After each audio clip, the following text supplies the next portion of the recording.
नमस्कार और आपका स्वागत है। आज की चर्चा शुरू करने से पहले हम चाहेंगे कि इस विषय पर आपके जो भी विचार हैं वो नीचे कमेंट्स में जरूर बताएं। और हाँ, कानूनी दुनिया की नवीनतम जानकारी के लिए DLC legal news and knowledge channel को सब्सक्राइब करना ना भूलें। तो आज हमारे सामने एक बहुत ही दिलचस्प कानूनी पहेली है। सोचिए, एक अदालती आदेश, एक डिक्री जो दशकों पुरानी है, उसे एक व्यक्ति से दूसरे व्यक्ति को सौंप दिया जाता है। लेकिन क्या उस सौंपने वाले दस्तावेज यानी असाइनमेंट डीड का रजिस्ट्रेशन कराना जरूरी है? ये सुनने में बहुत छोटा सा सवाल लगता है। हाँ, लेकिन इसी सवाल ने भारत के सुप्रीम कोर्ट तक का सफर तय किया। बिल्कुल। आज हम राजेश्वरी बनाम षणमुगम मामले में सुप्रीम कोर्ट के एक बहुत ही महत्वपूर्ण फैसले का विश्लेषण कर रहे हैं। और ये फैसला वकीलों और कानून के छात्रों के लिए खास तौर पर महत्वपूर्ण है। क्यों? क्योंकि ये स्पेसिफिक परफॉर्मेंस, संपत्ति के अधिकार और रजिस्ट्रेशन कानूनों के बीच के जो जटिल संबंध है उनको साफ करता है। ठीक है, तो चलिए फिर इस मामले की परतों को एक एक करके खोलते हैं। तो ये कहानी शुरू होती है 1993 में। जी। तमिलनाडु की एक अदालत एक संपत्ति के बिक्री समझौते को लागू करने के लिए स्पेसिफिक परफॉर्मेंस की एक तरफा डिक्री पारित करती है। एक तरफा मतलब डिफेंडेंट कोर्ट में आया ही नहीं। एग्जैक्टली। तो आसान भाषा में अदालत ने विक्रेता को जमीन बेचने का आदेश दे दिया। लेकिन यहां एक मोड़ आता है। 1995 में जिसे ये डिक्री मिली थी वो इसे किसी और को यानी षणमुगम को एक असाइनमेंट डीड के जरिए सौंप देता है। और फिर लगभग एक दशक, आप सोचिए लगभग 9 साल बाद 2004 में ये नया व्यक्ति षणमुगम, जो अब डिक्री का मालिक था, हाँ, वो उस डिक्री को लागू करवाने के लिए अदालत पहुंचता है। और 2008 में अदालत उसके पक्ष में सेल डीड निष्पादित करने का आदेश भी दे देती है। तो यहाँ तक तो सब कुछ ठीक लग रहा था। बिल्कुल। लेकिन 2009 में जो मूल विक्रेता थे उनके कानूनी वरिस मैदान में आते हैं।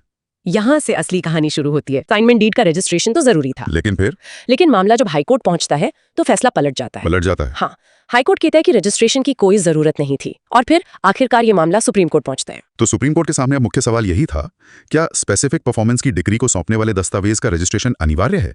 दोनों पक्षों की दलीलें क्या थी? देखिए, विक्रेता के वारिसों यानी अपीलकर्ताओं का तर्क बहुत सीधा था। उन्होंने कहा कि स्पेसिफिक परफॉर्मेंस की डिक्री जो है वो अचल संपत्ति में एक हित या अधिकार मतलब एन इंटरेस्ट और राइट पैदा करती है। तो उनके हिसाब से डिक्री सिर्फ एक कागज नहीं है? नहीं, उनके हिसाब से वो एक अधिकार है। इसलिए जब आप उस डिक्री को असाइन करते हैं तो आप असल में संपत्ति में उस हित को ट्रांसफर कर रहे हैं। और उनका पूरा तर्क रजिस्ट्रेशन एक्ट 1908 की धारा 17(1)(e) पर आधारित था, जो कहती है कि ऐसे किसी भी दस्तावेज का रजिस्ट्रेशन अनिवार्य है जो अचल संपत्ति में कोई अधिकार बनाता या सौंपता है। बिल्कुल। उन्होंने एक और बहुत प्रैक्टिकल मुद्दा उठाया था। अगर ऐसे असाइनमेंट को रजिस्ट्रेशन से छूट दे दी गई तो क्या होगा? तो लोग सेल डीड रजिस्टर करने के बजाय बार बार डिग्री ही असाइन करते रहेंगे और रजिस्ट्रेशन शुल्क बचा लेंगे। सरकार का नुकसान होगा। हाँ, ये एक बहुत मजबूत दलील थी। तो फिर दूसरी ओर डिग्री खरीदने वाले यानी प्रतिवादी का क्या तर्क था? उनका तर्क था कि स्पेसिफिक परफॉर्मेंस की डिग्री संपत्ति में कोई अधिकार, टाइटल या हित पैदा नहीं करती है। अच्छा। हाँ, ये केवल डिग्री धारक को अदालत के माध्यम से सेल डीड निष्पादित करवाने का अधिकार देती है। ओह, तो ये संपत्ति का अधिकार और अधिकार पाने का अधिकार के बीच का फर्क है। एग्जैक्टली। यही इस केस का सार है। उनका कहना था कि संपत्ति का मालिकाना हक तो सेल डीड के निष्पादन और रजिस्ट्रेशन के बाद ही ट्रांसफर होता है। तो यहाँ ये वास्तव में दिलचस्प हो जाता है। सुप्रीम कोर्ट ने इस गुत्थी को कैसे सुलझाया? सुप्रीम कोर्ट ने सबसे पहले स्पेसिफिक परफॉर्मेंस की डिग्री के असली स्वरूप को परिभाषित किया। कोर्ट ने बाबूलाल बनाम हजारीलाल किशोरीलाल, जो 1982 का एक लैंडमार्क केस है, उसका हवाला दिया और स्पष्ट किया कि ऐसी डिक्री केवल अनुबंध को लागू करने का एक निर्देश है।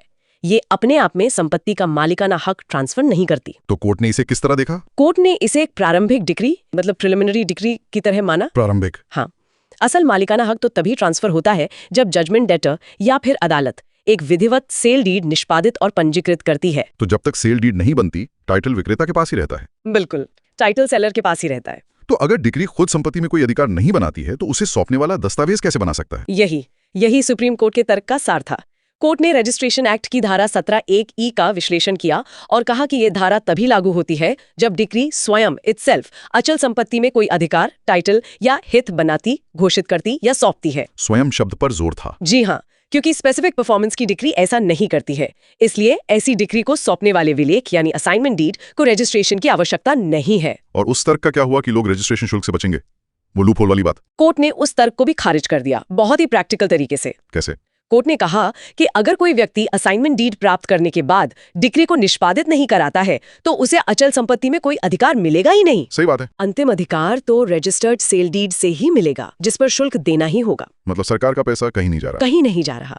इसलिए राजस्व के नुकसान का तर्क वो मान्य नहीं है। और इसी फैसले में सुप्रीम कोर्ट ने आंध्र प्रदेश हाईकोर्ट के भास्करम बनाम मोहम्मद मौलाना मामले में दिए गए विपरीत दृष्टिकोण को भी रद्द कर दिया। अच्छा। और कहा कि वो सही कानून नहीं बताता है। तो इस सब का क्या मतलब है? एक वकील या कानून के छात्र के लिए इस फैसले का मुख्य सार क्या है? देखिए, मुख्य सिद्धांत ये है, स्पेसिफिक परफॉर्मेंस की डिग्री संपत्ति का अधिकार नहीं है। तो फिर वो क्या है? वो कानूनी प्रक्रिया के माध्यम से संपत्ति का अधिकार प्राप्त करने का एक उपाय या एक अधिकार है, a right to a remedy. समझ गया। संपत्ति में अधिकार केवल अंतिम पंजीकृत सेल डीड के निष्पादन से ही उत्पन्न होते हैं। ये फैसला ट्रांसफर ऑफ प्रॉपर्टी एक्ट के सेक्शन 54 बिक्री और बिक्री के अनुबंध के बीच का अंतर। हाँ बिल्कुल, और स्पेसिफिक रिलीफ एक्ट के सिद्धांतों को मजबूत करता है। ये साफ करता है कि एक अनुबंधात्मक अधिकार मतलब कॉन्ट्रैक्चुअल राइट और एक संपत्ति अधिकार यानी प्रॉपर्टी राइट के बीच एक स्पष्ट अंतर है। तो संक्षेप में सुप्रीम कोर्ट ने यह स्पष्ट कर दिया है कि स्पेसिफिक परफॉर्मेंस की डिग्री को सौंपने वाले असाइनमेंट डीड को अनिवार्य रूप से पंजीकृत करने की आवश्यकता नहीं है। ये राजेश्वरी बनाम षणमुगम मामले का एक बहुत ही साफ और निर्णायक विश्लेषण था। इसने दशकों से चले आ रहे कानूनी भ्रम को दूर कर दिया। बिल्कुल,